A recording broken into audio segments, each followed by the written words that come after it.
Imagine a galaxy full of extraterrestrial life, but you are human United Union, full of egalitarian ideas and love. Your love so big that you wanna commit genocensorship to all aliens in the galaxy. But how? If you start your brilliant plan, all aliens around the galaxy will unite against you, because no one likes such psychos. But we are humans, one of the most smart creatures in the whole galaxy. In this video I will show you how to genocensorship the whole galaxy and make the whole galaxy only human place in a smart way. We start on a beautiful planet Earth in year 2200. We have almost 2000 people. This job is civilian, which is equal to unemployment. For any building we need minerals. Even to build districts that produce minerals we need minerals. So my main goal is now just to start accumulate minerals and build more mining districts and produce more and more minerals. I start exploring the galaxy. These icons means habitable planets. So in theory, the future human colonies. We need to build science ships and hire scientists to survey these star systems. And I get lucky, one of these planets in Alpha Centauri has a potential habitability of 80%. We are getting penalties, but it's anyway perfect target for colonization. A colonial ship requires a food, consumer goods and alloys, which are the most expensive resource among the general resources. We spend almost all our resources on this colonial ship. To claim and conquer a star system we need build star bases. And our first colonial ship begins its journey to colonize the planet. We have doubled our mineral production, and right now we can build new factories on Earth that will start processing minerals into alloys. Alpha Centauri become a place where on asteroids and non-habitable planets we start building mining stations to get even more minerals. Despite our new colony having only 100 population and generating growth of less than 1 per month, their population grows by 6 every month. This happened because many humans from Earth are migrating to the new planet in search of a future. That's it. Better future. The galaxy now is big uncertainty. We just don't know anything. In 2206 we meet an alien ship for the first time, which means we are not alone. It seems our calculations were right and the galaxy is full of alien life forms. But the question is how much more developed are they than us? I hope they will not destroy us. During our expansion we also discovered other aliens who seem civilized but do not yet have space-age technology. Could we use them as workforce in our mines? Oh, that's indeed a good question. We create the first galactic army fleet. And about these first aliens we are getting images of their faces. And oh my god, what is that? Please put mask on your face or I don't know, bro. Our politics are ruled by two parties, Genocensors and egalitarians. Surprisingly, they are both happy with our current policy. Our expansion is going so well that even after colonizing the second planet, the size of our empire exceeds 100. Which means all our technology will cost more to develop. I want to show you how to deal with it, but a little later. Now our first human galactic army has arrived in the star system of primitive aliens and conquered a planet for us. Our advanced army very easily crushed the primitive armies. And we become owner of 2600 slaves? Yeah, so we need to put humans on the planet to control these slaves, right? But humans can't live on this planet because this is just limitless desert. It's like Mars. To prevent rebellion, we give them rights of residency. And also we guarantee them the same amount of consumer goods and food as for humans. This increases the planet's stability to 27% and will prevent revolution. Yeah, you're thinking I'm very kind, but don't dare even say that. All of this is just our cunning plan, which is create a good reputation among the aliens. So now we have aliens on the west and east. When we conquer a star system we spend influence, which we also get from our fleet power. So in 2211 we start construction of very human fleet. This will use lasers, nuclear missiles and even deflectors to protect. The most important thing is you need to know is that our ship will cost 97 alloys and will generate 7.4 damage per second. Right now we can build 15 such ships, spending a crazy 1455 alloys. Hey, but I'm not stupid government that wastes humanity resources.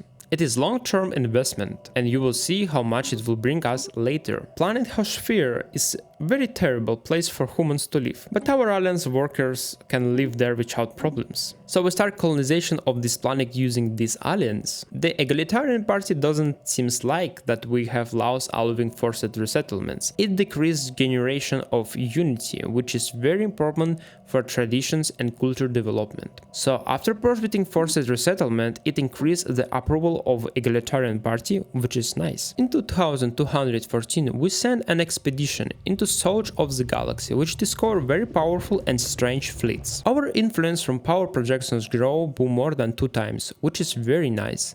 If we accept Imperial perk, it will decrease empire size by planets, which is very important to decrease penalties on research. And oh my god, the most beautiful creature in the galaxy established a contact with us. Well, they seems to be religious isolationists, which is very nice for them. And of course we started to build a spy network inside their territory. It looked like they have less territory than Human United Union. Trade generate energy credits for us, but more importantly, trade is logistic resource around our empire. Without trade, our planets will not be able to transfer goods between them. For that reason, if we want to build strong capitalistic empire, we must care about this. Our allies, the Sakids, have genetics that boost their trade skills. We start to build trade nexus on the planet of Sakids to develop trade there. We can use our unity from parties to adopt new traditions. I select domination tradition 3. Once we completely unlock all of it, it will give us -10 empire size from populations, which is very good to prevent growth penalty on our science. Our fleet limit is all used. If we want to build more ships, we must construct anchorages. Each of them will improve our fleet capacity by 4. For upkeep, it will use energy credits, but we hope to get a lot of this from our trade nexuses. Our expedition reached the end of the galaxy and discover many aliens. Now we're going to try to establish communication with them. In the west of our borders, we finally get images of aliens. They seem to be ugly as others, but even more hostile.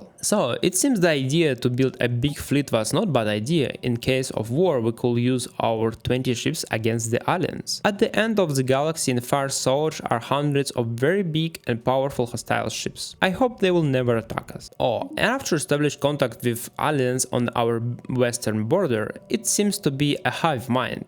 They are a collective mind like ants. Crazy. We need to try to establish spy networks in their states as well. By the way, in Ascension state, our spy network collected data which say that in the fleet and economy were equal. Our fleet looked nice, but if you remember, we expanded our fleet limits a lot. For that reason, we could create a second fleet with 20 ships. But now we don't have all resources and we will slowly build this fleet. We massively buy alloys on the market with our trade points. In 2224, we doubled our fleet size. As well, our economy grew a lot thanks to our trade Sakids alliance. We are more powerful in economy and military than Ascension state. We declare a preventive war on them to vassalize them. Now 40 military ships of Human United Union starts their journey from Earth to Ascension territory. The Ascensions decide not to wait and invade the human solar system first. They use nuclear missiles to destroy a human star base, and it seems they will capture it. But at one moment they all teleported immediately. Because the fleet of human entered the star system and enemy just feels fear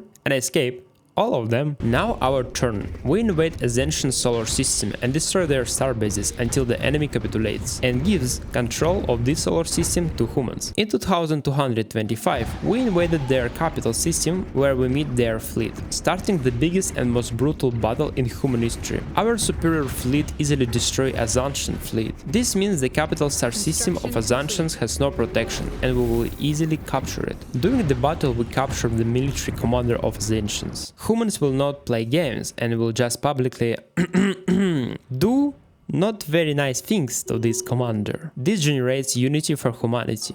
Now we capture one star system after another. It continues. We invade Ascension planets, establishing their military dictatorship. But the Ascensions continue building more and more fleets. They try to come back in this war. News of the war with Ascensions become routine for majority of humans on Earth. The war continues many years without stop. After 4 years of war in 2229, humanity finished adopting the domination tradition, which decreased empire size from population by 10%. Humanity chose a technological perk to increase the research speed because during this war, when the majority of resources are spent on the war, our science development starts to degrade. We establish communication with the far aliens such as the Alvanians and the Da'ar. Da'ar seems not organic life, they are just robots. Crazy. And only in 2230, after 5 years of the massacre of Ascensions, the Ascension government finally agrees to stop the war with us and become vassal of humans. Now we control their political decisions and their policy in general, but we are not receiving any money or resources from them. Ascension planets were heavily destroying during this war and need to restore their planets before they will be able to pay us as our vassal. As our empire grows, we have more and more different political parties, which cause low unity because they do not approve our actions. We need to suppress them and boost parties that love our government. Yeah, we're just democracy with cancel culture. Nothing special, boys. A new generation of our empire ships will have significantly more damage per second than previous ships. We establish contact with aliens from the south of the border. We restore order on a planet that was preparing for rebellion. But the more interesting question, why did it happen?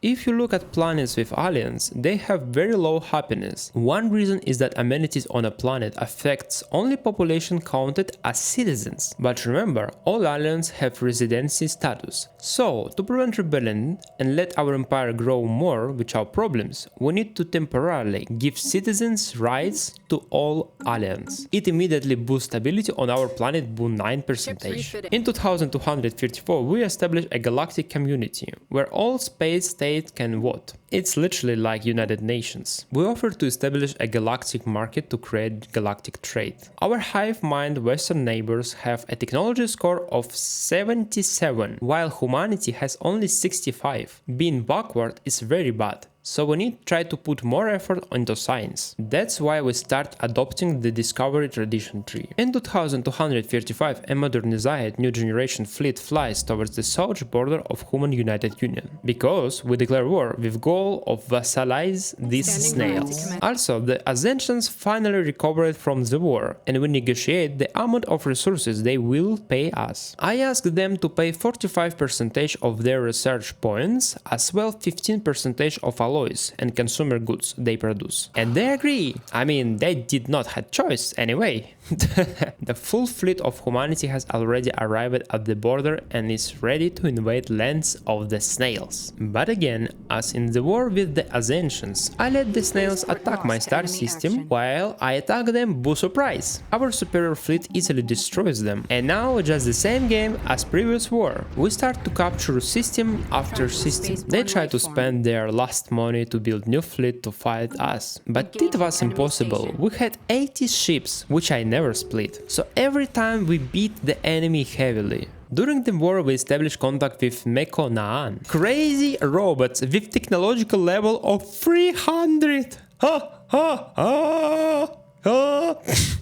That's crazy. Their technologicals are 3 times more powerful than ours. It's crazy. When you try to be friends with them, I think guys they could easily destroy all of us if they wanted, because it is huge technological gap. I immediately send an envoy to them and create non-aggression pact and guarantee their independence. These robots are so developed that they don't even have a fleet. So technically I could be their defender and they are happy with this. After 6 years of war, I come with deal to the snails. I will bomb your capital planet into Stone Age or you will become my vassal. And it seems I'm a very good dealer, because they choose to become my vassal very fast. Now humanity is officially the most powerful galactic empire. I mean Union, of course. Our engineers develop a new destroyer-class ship design, which will have a twice damage per second of previous ships and will cost twice as much as well. We already have 4 fleets in this time, and with these destroyers we will become even stronger. We start the process of integrating the Ascension state. In the end, we must gain control of their systems and planets, and their state will become a completely part of human United Union. With developed robots, we establish commercial agreement to increase our relationships. And we even signed research agreement that give us a lot of science resources. But we will not give them almost anything. A good job, envoys.